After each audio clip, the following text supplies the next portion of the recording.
All right, everyone. Here at Thacker Pass, currently climbed up on top of the piece of heavy equipment. I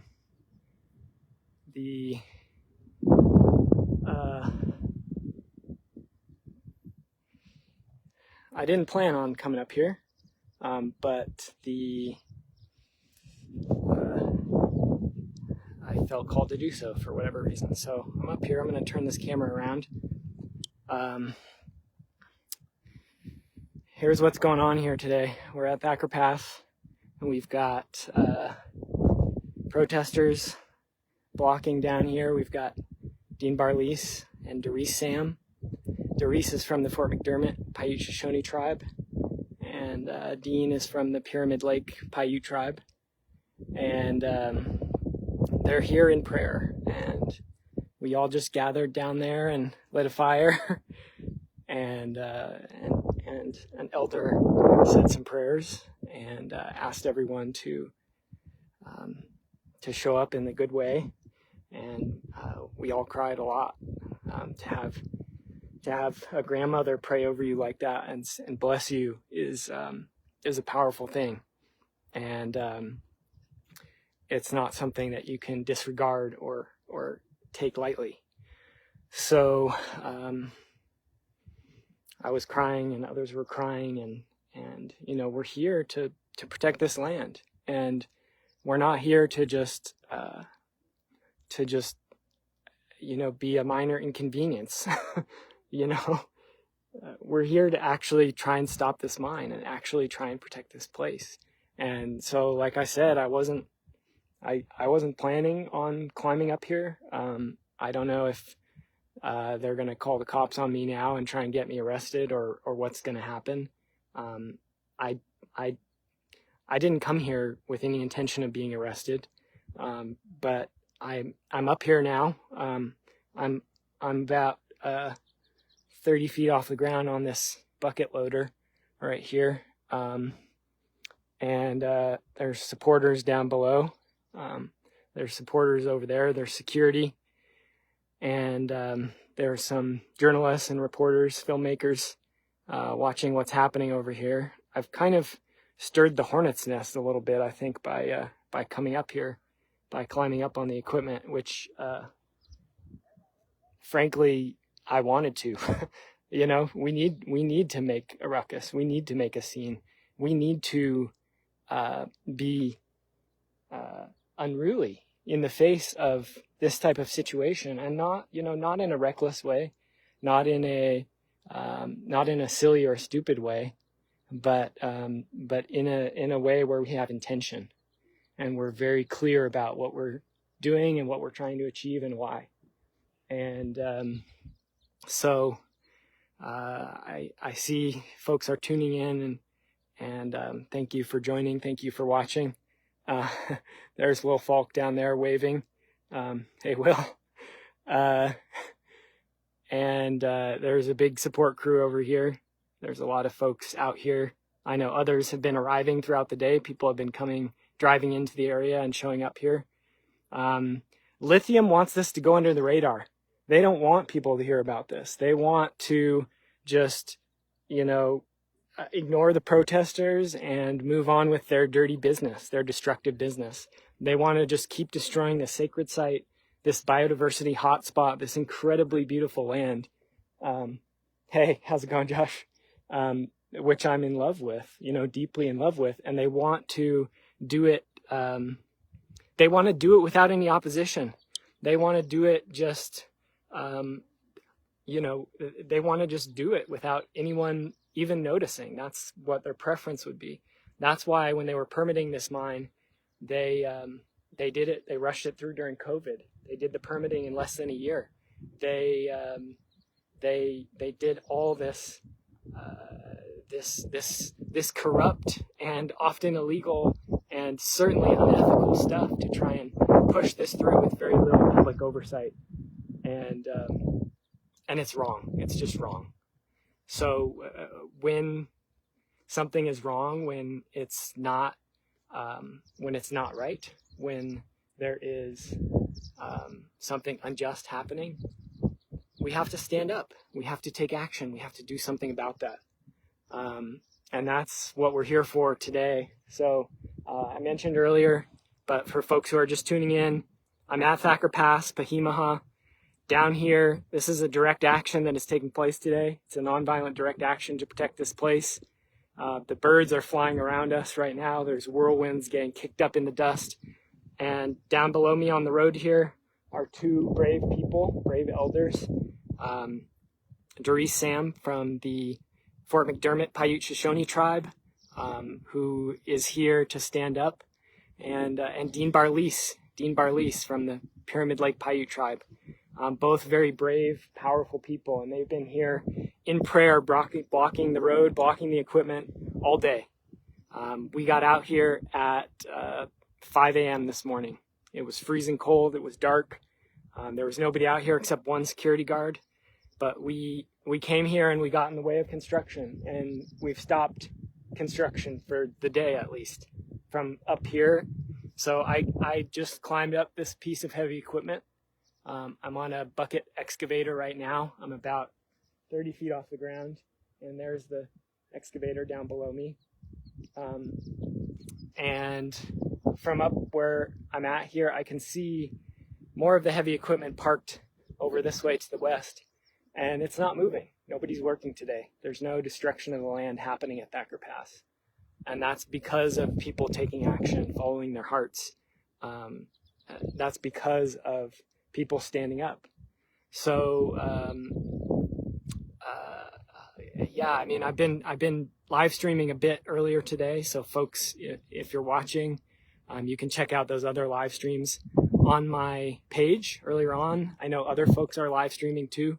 So check out the hashtags, or folks can probably drop links in the comments. I'm not actually, I'm just on my phone currently sitting on top of this piece of heavy equipment 30 feet in the air at Thacker Pass. So I'm not really able to respond to comments or share things very easily. I'm in a bit of a precarious situation, quite literally. I'm sitting on this 3 feet wide hydraulic piece of the bucket loader. And like I said earlier, I didn't plan to come up here today. I didn't plan to do this, but I just felt called to in the moment. And so I'm here. People are drumming over this way. This is the east. Those are the Santa Rosa Mountains over there, and just below them, if you can see, is what's called Nipple Rock or Sentinel Rock. That's a really culturally significant site in this area. From what my friends in the tribal community around here tell me and what I've heard about that place, it's been a sacred site for a long time. It's been a place where people gathered to look out, quite literally, great lookout place. And it's a place where in 1865, a group of Northern Paiute people were camping right below Sentinel Rock there when the U.S. cavalry spotted their campfires from across the Quinn River on the other side of the valley there. And they rode through the night, swam their horses across the river, and attacked that Paiute camp at dawn, first light. And they killed at least 31 people, men, women, and children, and maybe as many as 50 or more, maybe 70 or more. So there was a massacre that began right over there, a massacre of Northern Paiute people, Native American people, by the U.S. government, by the Army, the U.S. Army. And that massacre site is not protected in any way. Over the last 2 months, Lithium Nevada has been bulldozing directly through that massacre site, destroying it, destroying the artifacts, disturbing the soil, disturbing the ground. And they're going forward with it, despite all the objections of the tribes, despite everything that we've brought against this project. They're destroying it. I see your comments, folks, so thank you, and thank you for those who are watching. Just so y'all know, I'm gonna reiterate for the new folks, I'm at Thacker Pass right now in northern Nevada, also known as Peehee Mu'huh in Paiute. And there's a direct action happening today. It began at 5 a.m. this morning. That's a Lithium Nevada security truck right there. They're turning around. I don't know where they're off to. But over there is the main area where they've been working in recent weeks, destroying huge swaths of this beautiful native sagebrush habitat, bulldozing it, crushing it, just tearing it to pieces. And they're not doing that today. We've stopped them. We've stopped them from doing that. The workers, as far as I know, have mostly gone home. There's security people on site, but they're just hanging out over there for right now. There's no police here as of right now, which is interesting because, like I said, we've been here since 5 a.m. and it's 10. So we've been here for 5 hours and the police have not arrived. It's almost like Lithium Nevada doesn't want to make a scene. They don't want people to see this. They don't want this to become a news story. They don't want this to get out in any way. So we need to do that. We need to be the media. There are some journalists here, some people covering, but we need to spread this story. So if folks are watching right now, go to protectthackerpass.org. You can find more information about how to support, how to get involved. You can donate as well.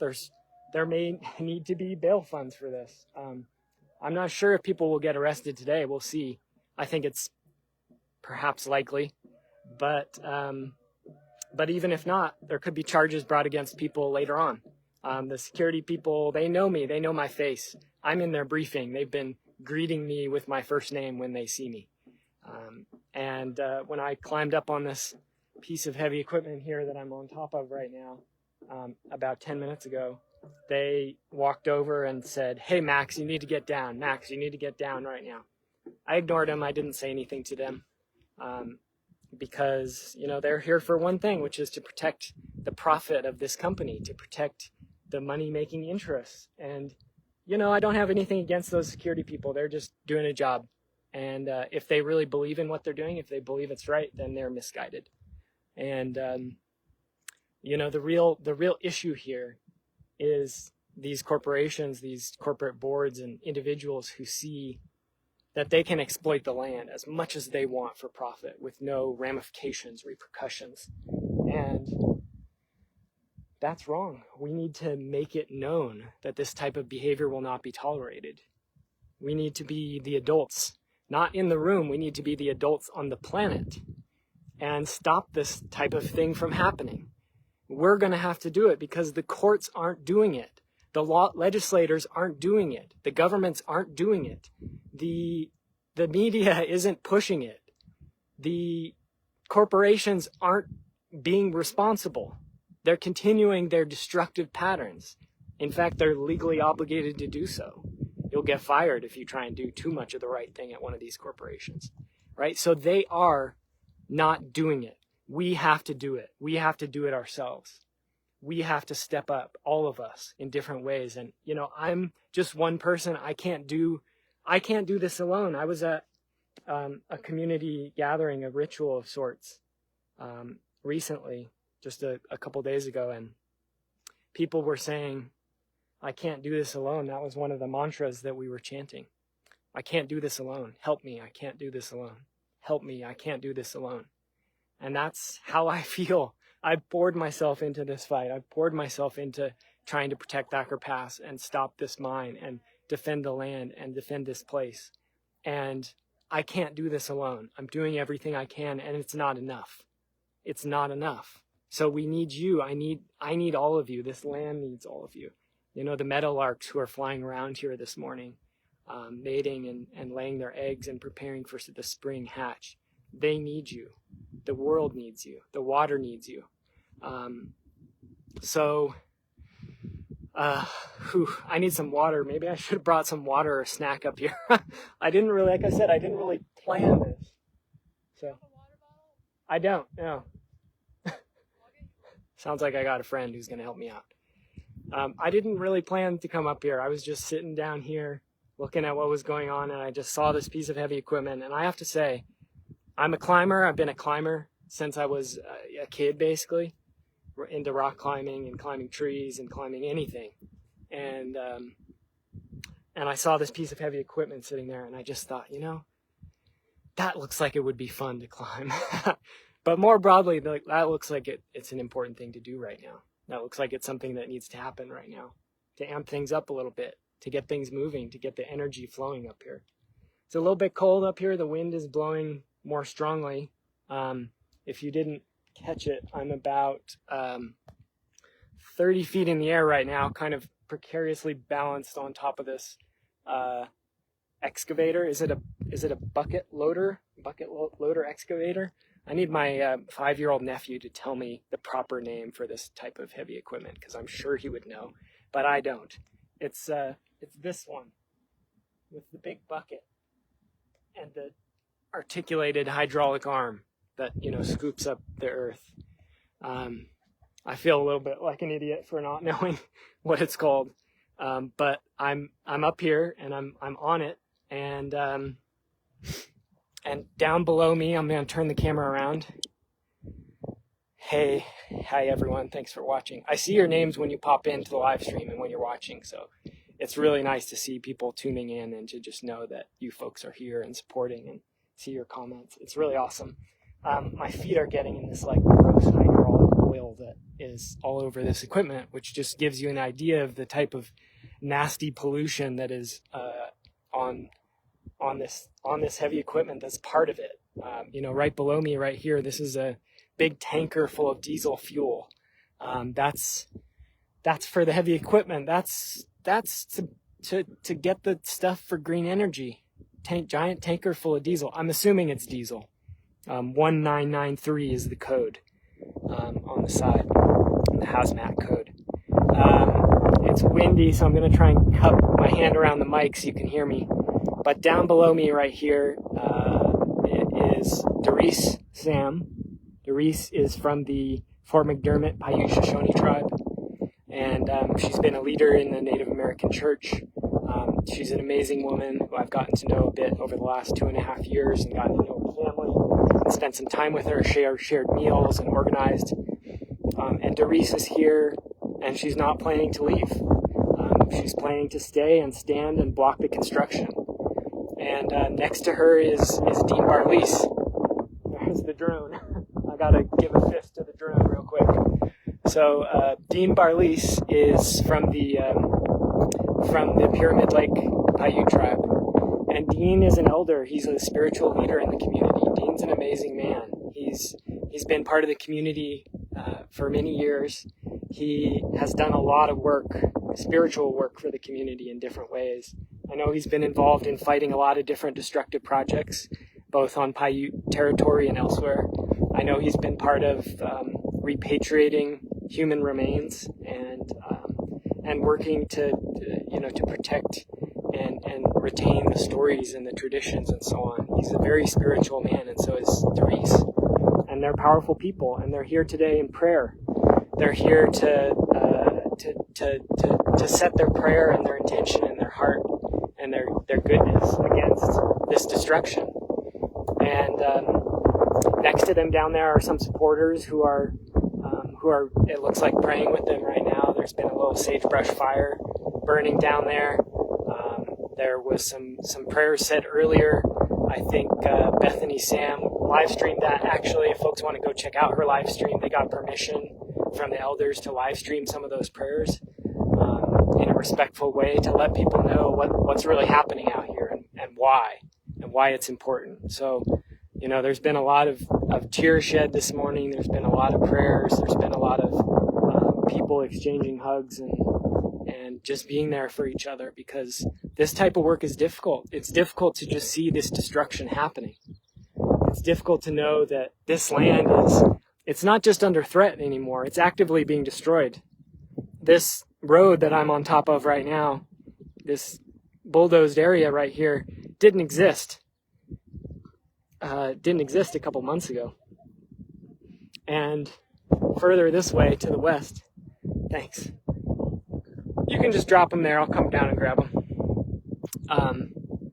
Further west down this road here, Lithium, Nevada has been bulldozing thousands of acres of sagebrush, thousands of acres of this incredibly beautiful, important habitat, this incredible place, this place where bobcats roam and sage-grouse strut on the leks, and coyotes are crossing the mountainside. I saw coyote tracks on top of this mountain myself last winter when I climbed up there, where the pronghorn antelope and the mule deer migrate through here.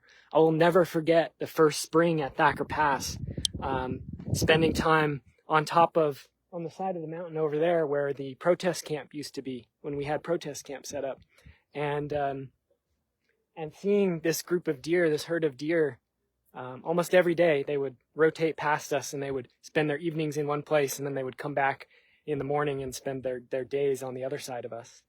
And they got used to us being there. They got accustomed to us. And one morning I woke up and I was making some coffee, and I was sitting there and watching the deer on the mountainside just right in front of me. And they were just frolicking. They were just running for joy. And it was so much exactly like a human being would just run for joy when it's a beautiful spring day and you're out at the park and you're a young kid and you're just so happy to be alive and be embodied on this beautiful planet and to experience this world and to be with your family and to be supported. And that I took video of it. I actually have video of those deer running around like that, and I'll never forget that. And that's just one of so many experiences that I've had on this land at Thacker Pass, and then I know so many other people have had too. This place is just special. It just is. It's very special. The first time I came out here was in October of 2020 when I heard that this lithium mine was going to be constructed. And a friend told me that it was moving forward pretty quickly, and that I might be interested in looking into it. So I submitted a public comment, which was ignored. And then I came out to the site and I visited, and I just fell in love with the place immediately. I had a powerful experience out here. I felt the power in the land. I felt just the power of this place. And so that's why we're here. Again, folks can go to Protect Thacker Pass to learn more about this fight, to get involved in some way. They've already started construction out here, but this isn't over. This fight is still ongoing. This fight is continuing, and we hope it will continue until the project is stopped, even though a lot of damage has already been done. And there's more lithium mines proposed for this area. And we have to remember too that lithium isn't just uniquely destructive. Lithium, it's a problem. Mining and extracting lithium, processing it, all these things creates a lot of problems and issues. And yet, look at iron ore mining, look at copper mining, look at oil drilling, look at industrial logging, look at industrial agriculture, look at urban sprawl, look at all these different issues that we're facing around the world. And all of them are wreaking havoc on the planet. All of them are poisoning water. All of them are depleting aquifers. All of them are crushing biodiversity and the basis of life on Earth, the soil, these things that most people don't even think about. We're living in the sixth mass extinction of life on Earth right now, and it's a catastrophic time, and we need to figure out how to respond to that. And my response has led me to climb on top of this heavy equipment. Once again, there are new people tuning in, so I'll just say it again because it's kind of interesting. Here I am on top of this bucket loader excavator or something. Somebody's got to tell me in the comments what this thing is called, so I stop making myself look dumb. But I'm about 20 or 30 feet in the air, and there's a supporter down there at ground level waving at you all. And I'm just hanging out up here because I felt a need to do this. For some reason, I felt called to do it. And here I am on video. I'm already on video, and the security people, and there's another van of theirs over there now coming in maybe. So they know I'm here. They know I'm up here. They've been talking to me by name. I'm in their security briefings for sure. But I felt called to do this. My 35th birthday is in a couple days, and I didn't really, I didn't come here planning to get arrested or expecting to get arrested in any way. Excavator. Thanks, Justin. I didn't come here planning to get arrested in any way. And I don't know if I will be for sure. But here I am on top of this heavy equipment. And, you know, there was a really influential film on me that I watched a number of years ago, and it was called Just Do It. And it wasn't about Nike, despite the name. It was about these direct action activists in England, and they had this motto about direct action, which is that you have to just do it. It's so easy to overthink. It's so easy to get caught up in all the reasons why we can't do things. And it is important to strategize, to plan, to come up with contingencies, to have backups, to have all these things. But so often we talk ourselves out of action. We stop ourselves because we can't come up with the perfect thing. We can't make our action, our organizing, our efforts absolutely perfect and impeccable. So we stop ourselves and we let the perfect be the enemy of the good. And, you know, I've failed so much in my organizing life. I've failed over and over again in all these different ways. I've made terrible mistakes. I've done things that I regret. I've done it all. And to me, that feels so important to do that. If I didn't make those mistakes, if I didn't keep pushing and keep trying, if I let the first couple of mistakes stop me, then I wouldn't keep going. And that's what's really going to change the world, is not one action, not one thing perfectly done. It's people relentlessly pushing again and again and again, pushing just as hard and harder than the people who are destroying the planet. I'm going to stand up here because my butt is getting all sore. I'm sitting on this round metal hydraulic thing.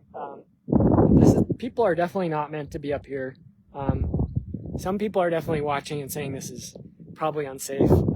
My girlfriend and my parents, if you're watching, I feel very safe right now. But I'm a climber and I'm pretty comfortable with heights, and I'm pretty happy where I'm at right now. I feel good.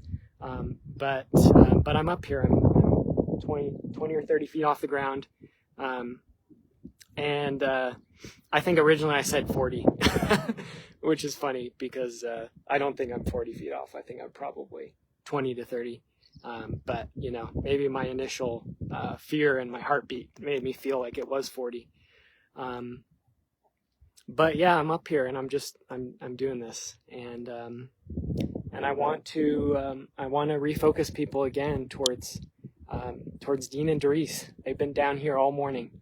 They've been blocking this road, blocking this place. And Dean and Doris are of this lineage. They're of this land for thousands of years, hundreds and hundreds of generations, if not more, from time immemorial. Their people have lived in this area, and this has been their land, and this is land where their ancestors' bones and blood are in the soil, and where, you know, their great-great-grandparents wandered around these hills and splashed in these streams and drank these waters when they were babies themselves. And that is connection to place. That is a sacred thing in itself, generational connection to land. And so to have a company like Lithium Americas come out here and begin destroying this place is sacrilege. It's sacrilege. It's sacrilegious. It's the destruction of something incredibly important and special, and something, you know, that is sort of soft and tender and so different from the industrial machinery, the hard iron and the steel that I'm standing on right now of this heavy equipment. You know, this land is a place that can nurture human beings and has for a long time. And a lot of people come out here and they say it's a wasteland. There's nothing here unless we mine it, unless we blow up that mountain and extract the money out of it that we can use to build a nice house or something like that. But, you know, the first time I started coming out here, I was talking to some of the elders out here, and they said, you know what one of them said to me? She said, people come out here and see a wasteland, and we come out here and see everything we need to survive. Everything we need to survive is here. So That's a completely different mindset. That's a completely different perspective. And I think it's a perspective that we need to learn. Like, people need to learn that intelligence and goodwill and good-heartedness is not about having a PhD in engineering and being able to make millions of dollars off, some sort of corporate job.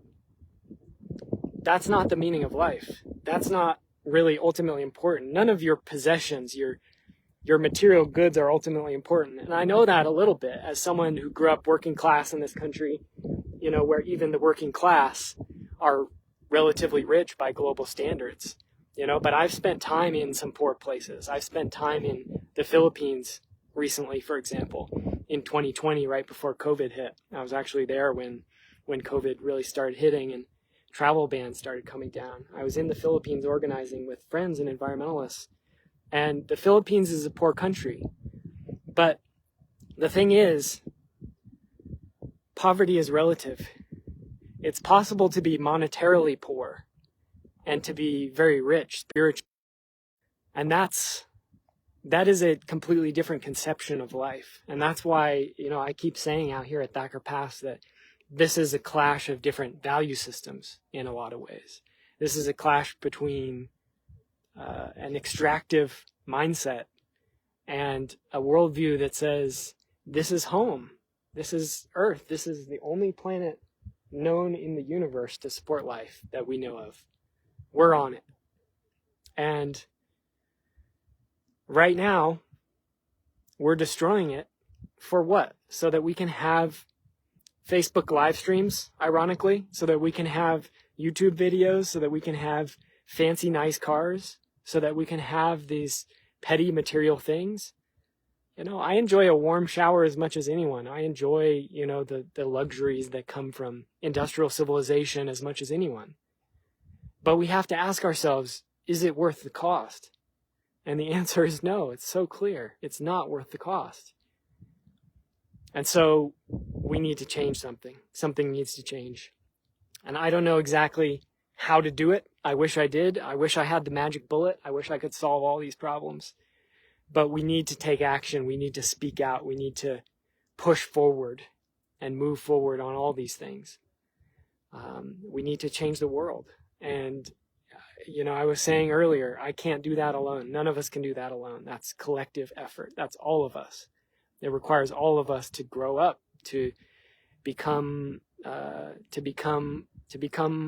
human beings, to become the elders of the future, the elders of our children and our grandchildren, the people that they'll look up to, that will teach them the right values and the right ways to live, and the time when you need to step up, to make sacrifices, to take action in some way, even though it's hard, even though it's challenging. We need to be those people for the future. So I think I'm going to sign off for now. Thank you all for watching. Thank you all for sharing and continuing to work on these issues. They just had a shift change in the security over here. One more time for the folks who are just tuning in. I'm at Thacker Pass, also known as Peehee Mu'huh in Paiute. That's an older name for this place. Looks like we got some activity over here. That's kind of interesting. I don't know what's going on down that road. A couple trucks. I am currently standing on a bucket excavator in Thacker Pass with a large group of people who are blocking construction of the Thacker Pass lithium mine. And this isn't green, it's greenwashing. It's the destruction of the planet masquerading as green. But the green is money. The green isn't the earth. It's not the plants. It's not this wonderful place. So we're here. This is what we're doing, and I really appreciate all the support. Again, folks can go to protectthackerpass.org for more information. We've got an ongoing fundraiser there. We're gonna need to raise more money. Like I said, I didn't plan to be up here today, and I didn't plan to maybe end up in jail or anything like this. I don't know if I'm going to get arrested or not. We'll see. But here I am. And And I know these folks down here aren't planning on moving. So, if folks want to support monetarily, if you can support in other ways, it's going to take all of us to change these situations. So thank you all so much.